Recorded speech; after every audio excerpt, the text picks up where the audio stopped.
Bonjour à tous, nous sommes le dimanche 23 avril 2017. Alors, j'ai appris que pendant 8 jours après Pâques, c'est toujours Pâques. Et aujourd'hui, donc, nous sommes le deuxième dimanche après Pâques, sachant qu'on va comme ça jusqu'à la Pentecôte. Puisque c'est à la Pentecôte que les apôtres ont reçu l'Esprit Saint et en quelque sorte, ils ont été chargés de répandre la bonne nouvelle à travers le monde. Alors, cet événement-là, il a eu lieu avant la Pentecôte. Mais l'Esprit est descendu sur les apôtres afin qu'ils répandent la bonne nouvelle. Aujourd'hui, on va un petit peu parler de l'Esprit Saint. J'ai dit déjà que je ferais un exposé complet sur l'Esprit Saint. C'est ce que je ferai, d'autant que je vais vers la confirmation. La confirmation, c'est bien le sacrement qui permet, par apposition des mains, par imposition des mains, à recevoir l'Esprit Saint dans notre vie de chrétien. La confirmation permet en quelque sorte de signer avec le Saint-Esprit une sorte de contrat qui permet aux chrétiens de vivre réellement par l'Esprit, c'est-à-dire dans l'amour. Alors, aujourd'hui, je vais voir plusieurs choses. Nous allons d'abord voir une petite anecdote intéressante que j'ai trouvée dans notre pain quotidien au jour du 23 avril qui parle de ce que Dieu a dit à Moïse lorsque il a été chargé de délivrer les Israélites de leur captivité en Égypte. Parce que Moïse ne se pensait pas suffisamment compétent pour dire dans des mots adaptés ce que Dieu lui demandait de faire. Et aussi de permettre à Moïse, donc, en quelque sorte, de convaincre le peuple de ce que Dieu voulait faire. Faire à Moïse pour son bien. Et on verra ensuite dans le Nouveau Testament 2 passages intéressants au sujet de l'Esprit. Je consacrerai un exposé très prochainement, avant la Pentecôte, à réellement la résurrection du Christ. Alors non pas dans les faits, parce que je l'ai déjà fait dans une précédente vidéo, mais plus, on va dire, dans l'implication de la résurrection. Donc ça va être un gros travail, mais je vais m'y atteler.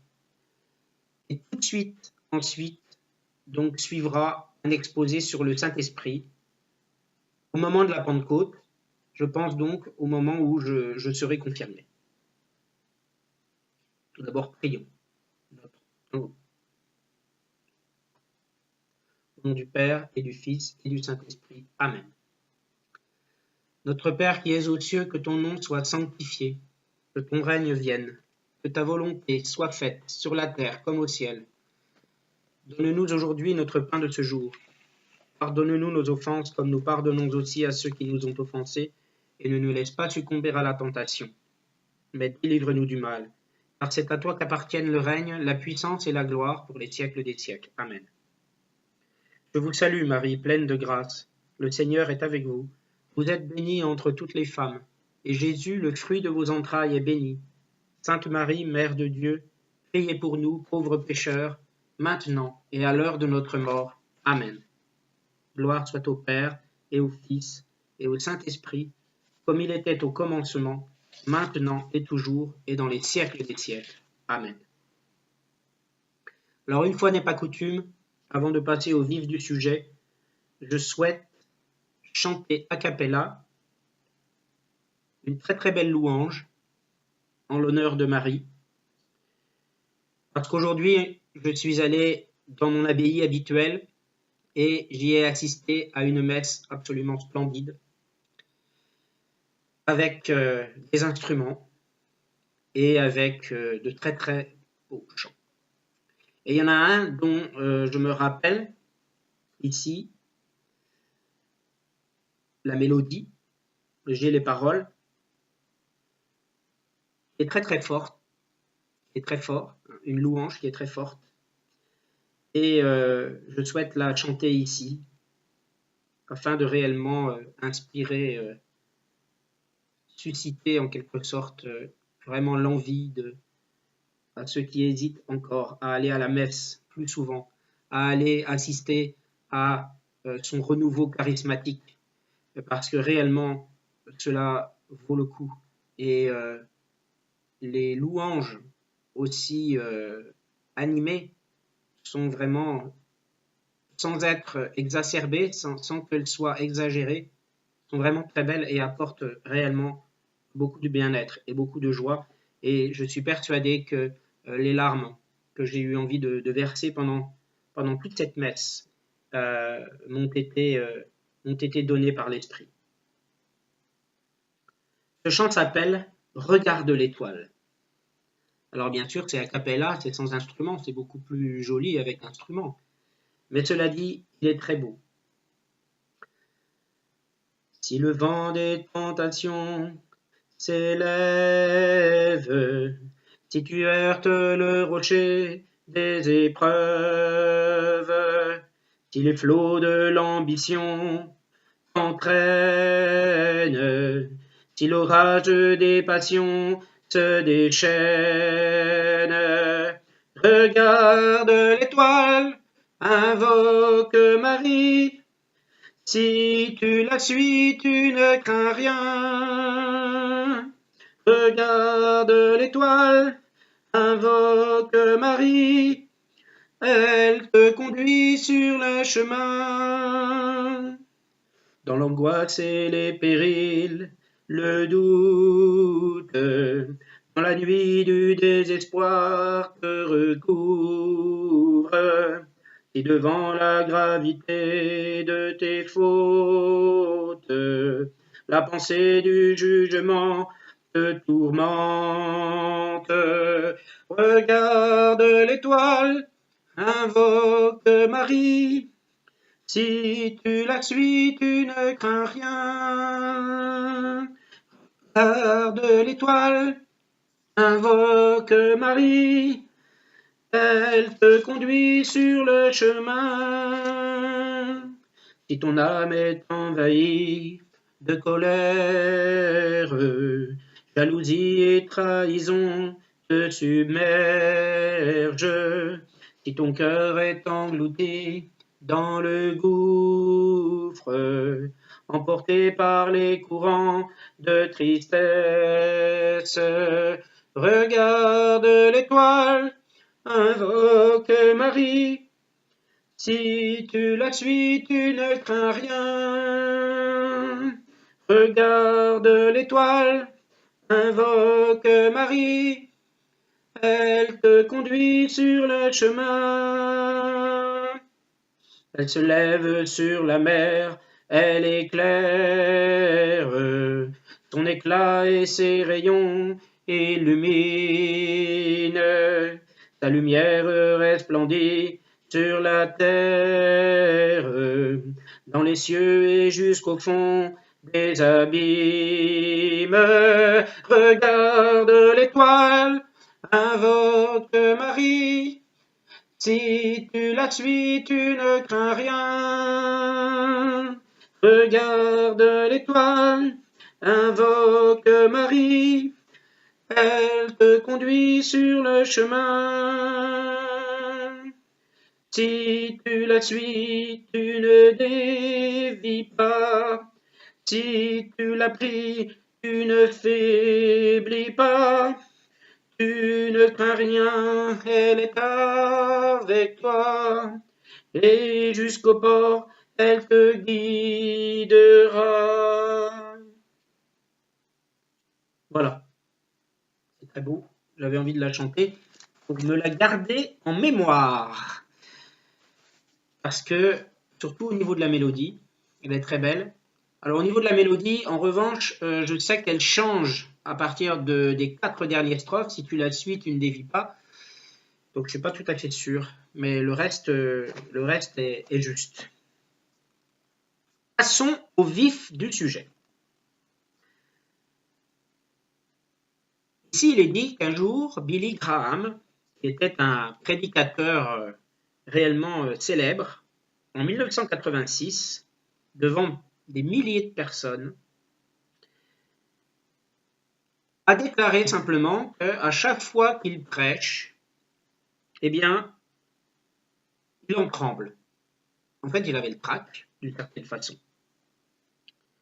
Et on peut se dire, mais comment quelqu'un d'aussi charismatique et d'aussi célèbre que lui, comme prédicateur, peut-il avoir peur? Et donc, c'est ce qui est arrivé, d'une certaine façon, à Moïse, dans l'épisode suivant de la Bible, en Exode 4. Moïse objecta, « Et s'ils ne me croient pas et ne m'écoutent pas, s'ils me disent, l'Éternel ne t'est pas apparu, qu'as-tu dans la main ?» lui demanda l'Éternel. « Un bâton. Jette-le par terre. » Moïse jeta le bâton par terre, et celui-ci se transforma en serpent. Moïse s'enfuit devant lui, mais l'Éternel lui dit, « Prends la main et attrape-le par la queue. » Moïse avança la main et saisit le serpent qui redevint un bâton dans sa main. C'est pour qu'ils croient que l'Éternel, le Dieu de leurs ancêtres, le Dieu d'Abraham, d'Isaac et de Jacob, est réellement apparu. L'Éternel continua, « Mets ta main sur ta poitrine. » Moïse mit sa main sur sa poitrine, puis la ressortit. Elle était couverte d'une lèpre blanche comme la neige. « Remets ta main sur ta poitrine, » lui dit Dieu. Il la remit. Quand il la ressortit, elle était redevenue saine. « Si donc ils ne te croient pas, lui dit l'Éternel, et s'ils ne sont pas convaincus par le premier signe miraculeux, ils croiront après le deuxième. Si toutefois ils n'ont pas confiance, même après avoir vu ces 2 signes, et s'ils ne t'écoutent pas, alors tu puiseras de l'eau dans le Nil, tu la répandras par terre, et dès qu'elle touchera le sol, elle se transformera en sang. » « Ah, Seigneur, dit Moïse, je n'ai pas la parole facile. Cela ne date ni d'hier, ni d'avant-hier, et cela ne s'est pas amélioré depuis que tu as commencé à parler à ton serviteur. J'ai la bouche et la langue embarrassées. » L'Éternel lui répondit, « Qui a doté l'homme d'une bouche? Qui le rend muet ou sourd, voyant ou aveugle? N'est-ce pas moi l'Éternel? Maintenant donc vas-y, je serai moi-même avec ta bouche, et je t'indiquerai ce que tu devras dire. » Mais Moïse rétorqua, « Non, Seigneur, je t'en prie, envoie qui tu voudras pour cela. » Alors l'Éternel se mit en colère contre Moïse et lui dit, « Eh bien, il y a ton frère Aaron le Lévite. Je sais qu'il parlera facilement, d'ailleurs il est en chemin pour venir te trouver. Il sera tout heureux de te voir. Tu lui parleras, tu lui mettras des paroles dans la bouche, et moi je vous assisterai tous deux dans ce que vous direz, et je vous indiquerai ce que vous aurez à faire. Il sera ton porte-parole devant le peuple, il te servira de bouche, et tu seras pour lui comme le Dieu qui parle à son prophète. Tu prendras ce bâton en main, et c'est avec celui-là que tu accompliras ces signes miraculeux. »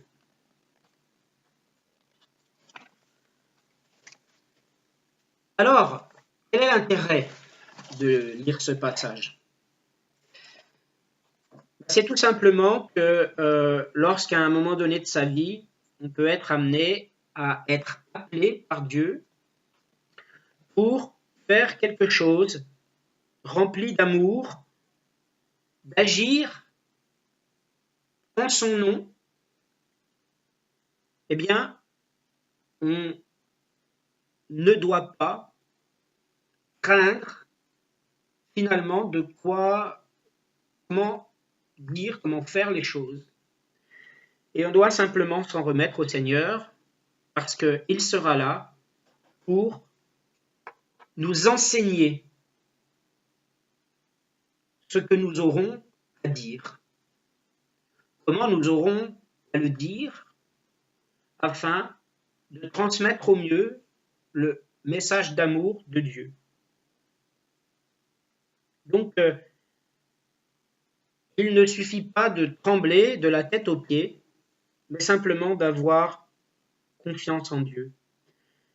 Pour ce qui concerne, bien sûr, ce que pourrait avoir à dire dans les moments où nous sommes appelés. Et j'ai envie de dire aussi, tout simplement, lorsque il s'agit dans la société, lorsque nous sommes dans le monde, j'ai dit en tant que chrétien, nous ne sommes pas hommes du monde, mais nous sommes hommes de Dieu et nous vivons dans le monde. Alors, lorsque nous sommes amenés à parler, bien sûr, c'est en étant dans le monde. Alors, quand nous sommes dans le monde, parfois, nous devons prendre la parole avec des propos qui peuvent avoir des conséquences plus ou moins importantes, par exemple dans le milieu professionnel ou dans toute circonstance de la vie qui nous appelle à effectuer des démarches ou à être partie finalement à des démarches qui vont avoir une certaine importance et qui vont avoir une certaine portée pour notre avenir, pour la suite des choses. Une démarche administrative, une démarche juridique, une démarche, on va dire financière, par exemple, des choses qui peuvent avoir vraiment des conséquences. Et pourquoi pas aussi, ça peut être aussi lorsque on a à dire des choses qui ne sont pas très agréables à entendre, et peut-être aussi là, peut-on réellement appliquer cette parole du Seigneur. Va donc, je serai avec ta bouche, et je t'enseignerai ce que tu auras à dire. Et je pense que si on sent, comme c'est par exemple mon cas, qu'on a beaucoup moins de difficultés à s'exprimer en public, à s'exprimer dans le milieu professionnel. À un moment où nous ressentions que nous nous sentions nuls et nous nous sentions incompétents pour parler, pour dire des choses pertinentes, alors si on a une sorte de déblocage lorsque l'on a une vie de chrétien, cela peut aussi très bien être parce que Dieu est avec nous et qu'il nous permet de trouver les mots, de trouver l'aisance, de trouver l'élocution, de trouver la libération finalement en nous pour dire, exprimer les choses qu'il faut, qui sont susceptibles de ou propres à faire avancer quelque chose, faire avancer un débat, apporter une pierre à l'édifice, à quelque chose qui a plus ou moins une certaine importance. Je pense réellement que cela fait partie aussi de l'état de l'esprit, comme cela apparaît notamment en Corinthiens et également en Galates. Dans 1 Corinthiens 2, 14 et suivant, 12 et suivant, j'ai déjà lu ce passage, mais je souhaite le relire parce qu'il est capital dans la foi. C'est réellement, cela fait partie d'ailleurs de l'esprit d'une prière que l'on peut adresser au Saint-Esprit pour méditer la parole de Dieu dans ce petit livret. Et je vais relire ce passage. Alors je lis dans la version Summer, Bible d'études Summer, parce qu'il y a certaines versions que j'aime moins et qui sont, on va dire, moins explicites, je trouve. Je vais remonter légèrement. On peut prendre au verset 6 la vraie sagesse par l'esprit. Cependant, nous aussi, nous enseignons une sagesse aux chrétiens spirituellement adultes. Il ne s'agit pas, bien entendu, de ce qu'on appelle sagesse dans ce monde, ni de la sagesse des grands de ce monde qui sont destinés à disparaître. Non, nous exposons la sagesse de Dieu, secrète jusqu'à présent et qui demeure cachée au monde. Dieu l'avait préparée avant le commencement du monde en vue de notre gloire. Cette sagesse-là, les grands de ce monde ne la connaissent pas. Car s'ils l'avaient connue, ils n'auraient pas crucifié le Seigneur glorieux. Mais comme le dit l'Écriture, il s'agit de ce que l'œil n'a pas vu, ce que l'oreille n'a pas entendu, ce que l'esprit humain n'a jamais soupçonné, mais que Dieu tient en réserve pour ceux qu'il aime. Or, Dieu nous l'a révélé par son esprit. L'esprit, en effet, scrute tout, même les pensées les plus intimes de Dieu. Quel être humain peut savoir ce qui se passe dans un autre homme? Seul l'esprit de cet homme en lui le sait. De même, nul ne peut connaître ce qui est en Dieu, si ce n'est l'esprit de Dieu. Or, nous avons reçu non l'esprit du monde, mais l'esprit même qui vient de Dieu, pour que nous comprenions tous les bienfaits que Dieu nous a accordés par sa grâce.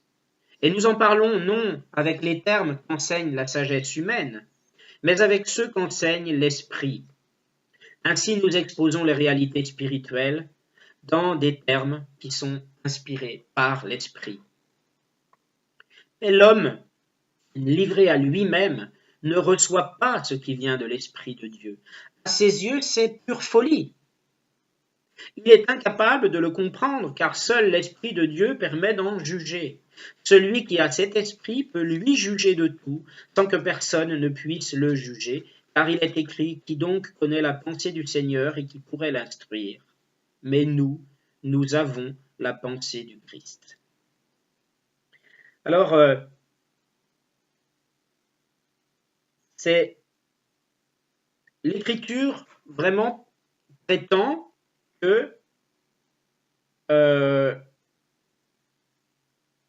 que Dieu révèle aux apôtres, ceux-ci le transmettent dans des termes qu'enseigne l'Esprit. On peut le voir également dans 2 Timothée 3,16. Toute l'Écriture est inspirée de Dieu et utile pour enseigner, réfuter, redresser et apprendre à mener une vie conforme à la volonté de Dieu. Ainsi, l'homme de Dieu se trouve parfaitement préparé et équipé pour accomplir toute bonne œuvre. Là encore, cela fait appel au Saint-Esprit, au don, en quelque sorte, du Saint-Esprit.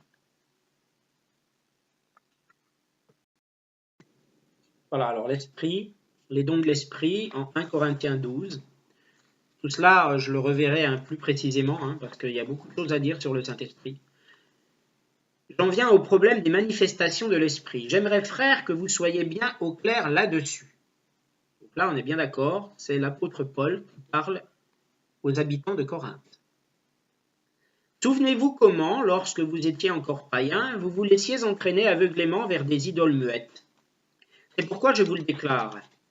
Si un homme dit « Maudit soit Jésus », ce n'est en aucun cas l'Esprit de Dieu qui le pousse à parler ainsi. Mais personne ne peut affirmer « Jésus est Seigneur » s'il n'y est pas conduit par l'Esprit Saint. Alors là, c'est complètement clair.